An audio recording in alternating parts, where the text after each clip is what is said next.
नमस्कार, स्वागत है आप सभी का न्यूज 18 के डिजिटल प्लेटफॉर्म पर। मैं हूं आपके साथ आपकी होस्ट चित्रा शर्मा। देखिए, साल का आखिरी सूर्य ग्रहण बहुत ही महत्वपूर्ण और खास माना जा रहा है और ये आ ही गया है, क्योंकि इस दिन सर्वप्रत अमावस्या का संयोग बन रहा है। इसके अलावा इस ग्रहण का सूतक काल भी मान्य नहीं होगा, क्योंकि यह भारत में दृश्यमान नहीं होगा।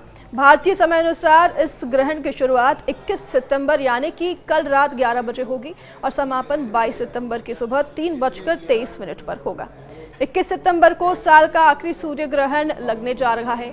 यह ग्रहण आंशिक होगा, जो कि भारत में दृश्यमान नहीं होगा, क्योंकि यह भारत में दिखाई नहीं देगा, इसलिए यहाँ इसके सूतक नियम लागू नहीं होंगे।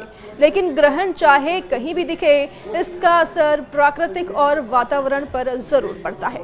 ज्योतिष शास्त्र के अनुसार ग्रहण के समय नकारात्मक ऊर्जा सक्रिय हो जाती है और यह सूर्य ग्रहण कन्या राशि और पूर्व भाद्रपद नक्षत्र में लगने जा रहा है, जिससे कि इसका महत्व और भी ज्यादा बढ़ जाएगा। तो चलिए जानते हैं कि साल का आखिरी सूर्य ग्रहण कहां कहां दिखेगा और किन राशियों के लिए ये अशुभ भी हो सकता है। भारतीय समय अनुसार साल का आखिरी और दूसरा सूर्य ग्रहण 21 सितंबर रविवार के दिन लगेगा।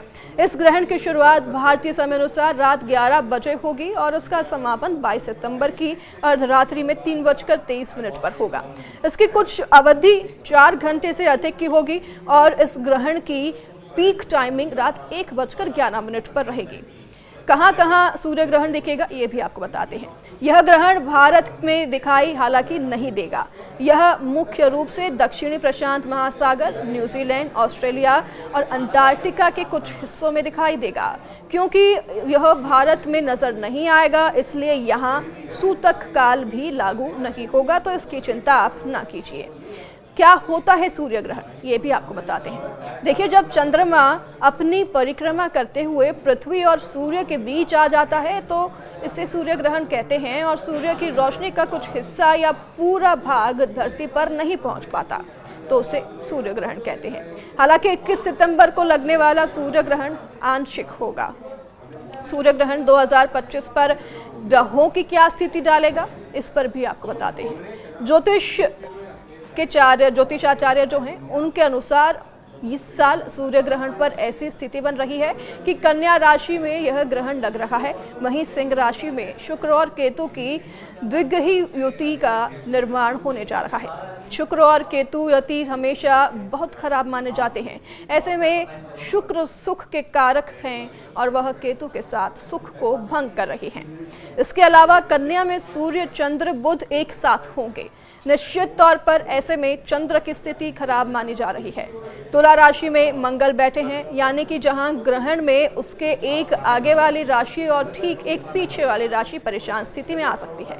यहीं 30 साल बाद कन्या में सूर्य शनि आमने सामने आकर समसप्तक योग का निर्माण करेंगे। साथ ही शनि मंगल की अशुभ स्थिति से शशात्मक योग का भी निर्माण होने जा रहा है। तो 122 साल बाद ये संयोग एक बार फिर से बन रहा है। ज्योतिष के अनुसार 122 साल बाद ऐसे संयोग बन रहे हैं और ऐसे संयोग का निर्माण बन रहा है कि ग्रहण से ही पितृपक्ष की शुरुआत हो रही है और ग्रहण से ही पितृपक्ष का समापन भी हो रहा है। यानी कि चंद्र ग्रहण से पितृपक्ष की शुरुआत हुई और सूर्य ग्रहण पे पितृपक्ष का समापन हो रहा है। साल 2025 से पहले ऐसा संयोग साल 1903 में बना था। तो वहीं सूर्य ग्रहण किन राशियों के लिए अशुभ रहने वाला है, ये भी आप जान लीजिए। साल 2025 का ये दूसरा और आखिरी सूर्य ग्रहण है। वैसे तो भारत में नहीं दिखेगा, फिर भी इसका प्रभाव सभी 12 राशियों पर पड़ेगा, जिसमें इसका नकारात्मक प्रभाव वृषभ, कर्क, कन्या, धनु, मकर और कुंभ पर पड़ेगा। पितृपक्ष में 2 ग्रहण होने का भी इतिहास से इसका संबंध है। कैसे, देखिए। ज्योतिषों के अनुसार साल 1903 में किंग एडवर्ड सप्लम और रानी अलेक्जेंड्रा का राज्याभिषेक हुआ था और इसके अलावा इस साल में बंगाल विभाजन की योजना तैयार की गई थी और मद्रास में भारतीय राष्ट्रीय कांग्रेस का अधिवेशन भी हुआ था। तो साथ ही इसी साल में भारत में अंग्रेजों की नींव भी मजबूत हुई थी। 1903 की ये बात है जब ऐसा सूर्य ग्रहण लगा था आज से पहले। तो सूर्य ग्रहण के दौरान क्या नहीं करना चाहिए ये भी आपको बता देते हैं। पहला, जप और ध्यान करें। ग्रहण के दौरान मंत्र जाप करें। ध्यान और प्रार्थना का फल मिलता है, सामान्य दिनों से ज़्यादा इस दौरान मिलता है। दूसरा, दान करना शुभ माना जाता है, तो जितना हो सके उतना दान करिए। ग्रहण के बाद गरीबों को भोजन या फिर वस्त्र दान करने से पितरों और देवताओं का आशीर्वाद भी मिलता है। तीसरा, स्नान और शुद्धि ग्रहण खत्म होने के बाद जरूर करें। स्नान करना और घर की सफाई करना शुभ माना जाता है। हालांकि 21 सितंबर को लगने वाला आंशिक सूर्य ग्रहण का असर कई देशों पर होगा। कन्या राशि में ग्रहण के कारण सरकार विरोधी आंदोलन और जनाक्रोश की आशंका बनती दिख रही है। वैसे इस सूर्य ग्रहण से भारत से बाहर विदेश में शिक्षा प्राप्त करने गए छात्रों को विशेष परेशानी होने की आशंका है। तो आइए जानते हैं कि सूर्य ग्रहण का भारत सहित दुनिया के तमाम देशों पर क्या असर होगा। देखिए, सूर्य ग्रहण 21 सितंबर के दिन आश्विन अमावस्या को लगने वाला है और यह एक आंशिक सूर्य ग्रहण होगा जो कि ऑस्ट्रेलिया के कुछ हिस्सों के साथ साथ केवल न्यूजीलैंड और फिजी में ही दिखाई देगा। क्योंकि यह आंशिक सूर्य ग्रहण भारत में नहीं दिखाई देगा, इसका कोई भी सूतक यहाँ नहीं लगेगा। किंतु अगर बात करें गोचर में कन्या राशि और उत्तर फाल्गुनी में नक्षत्र में पड़ रहे इस ग्रहण की राशि की, तो ये राशि को वक्री शनि की 7वीं दृश्य से पीड़ा हो रही है। अतः कई देशों में सरकार विरोधी आंदोलन और जनाक्रोश आदि हो सकते हैं। ऑस्ट्रेलिया में सितंबर के दूसरे सप्ताह में भारतीय मूल के प्रवासियों की बढ़ती संख्या को लेकर कुछ नस्लवादी सोच रखने वाले लोगों ने एक बड़ी रैली भी की थी। तो भारतीय प्रवासियों के विरोध में कुछ अन्य देशों में भी ऐसे कुछ नस्लवादी लोगों के असफल विरोध प्रदर्शन हो सकते हैं।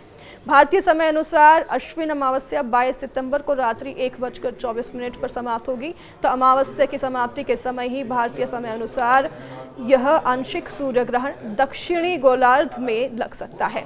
ऐसे में यह ग्रहण भारत सहित दुनिया के तमाम देशों पर क्या असर डालेगा ये भी जानते हैं ज्योतिष शास्त्र के अनुसार। देखिए, ग्रहण का गोचर है प्रवासी भारतीयों के लिए ज़्यादा कष्टकारी साबित हो सकता है। और कैसे ये भी आपको बताते हैं। आज़ाद भारत की कुंडली यानी कि 15 अगस्त 1947 मध्य रात्रि दिल्ली के संदर्भ में इस सूर्य ग्रहण को देखें तो वृषभ लग्न की आज़ाद भारत की कुंडली के पंचम भाव में कन्या राशि में सूर्य और चंद्रमा के साथ बुध भी स्थित होंगे। तो वहीं पंचम भाव विद्यार्थियों के साथ साथ शेयर बाजार, पर्यटन उद्योग, सिनेमा, कूटनीति का माना जाता है। ग्रहण की राशि कन्या पर मौन राशि में गोचर कर रहे हैं। तो वक्री शनि की दृष्टि के चलते ग्रहण के 3 महीने के भीतर भारत में विदेश पढ़ने गए विद्यार्थियों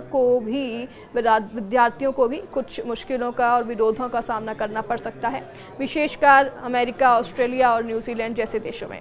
ऑस्ट्रेलिया के अगर माने तो यहाँ तो पहले से ही चल रहा है विरोध प्रदर्शन, जो कि हम सब जानते हैं।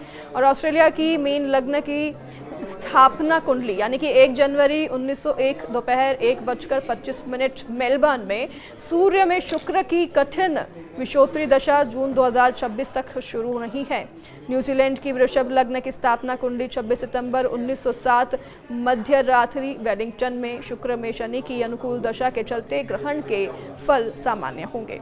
सूर्य ग्रहण का इन लोगों और दिशाओं में भी अधिक प्रमाण होगा। देखिए, आपको बताते हैं कि सितंबर की अश्विन मास की अमावस्या के समय सूर्य और चंद्रमा के कन्या राशि में ग्रहण के चलते बृहत संहिता के अनुसार फसलों और काविजन, विद्वान, लेखकों, गायकों, असम और त्रिपुरा प्रदेश, धान पैदा करने वाले प्रमुख प्रदेशों को कष्ट होगा। कन्या राशि में सूर्य ग्रहण के प्रभाव से सिनेमा और मनोरंजन जगत के कुछ बड़े कलाकारों के साथ विवाद सुर्खियों में रहेंगे। और इस वर्ष धान, चावल की फसल सामान्य से कम होगी और पूर्वोत्तर में त्रिपुरा, मणिपुर आदि से कुछ अप्रिय समाचार भी मिल सकते हैं। सूर्य ग्रहण उत्तर फाल्गुनी नक्षत्र में पड़ रहा है, जो कि देश के दक्षिण भूभाग को कुर्म चक्र के अनुसार झंगित करता है और ग्रहण के समय कन्या राशि के पीड़ित होने से दक्षिण के राज्यों में भ्रष्टाचार के मामले अधिक उजागर होने के योग भी बनते दिख रहे हैं। उत्तर पूर्व मानसून में तमिलनाडु राज्य में अक्टूबर के अंत और नवंबर के महीने में सामान्य से अधिक वर्षा होने का संकेत भी है। तो साथ ही जान लीजिए कि किन किन राशियों के लिए यह सूर्य ग्रहण कष्टकारी रहेगा। वैसे तो सूर्य ग्रहण के दिन पितृ अमावस्या भी है, तो सूतक नहीं होने की वजह से सभी पितृ कर्म सामान्य रूप से किए जा सकेंगे।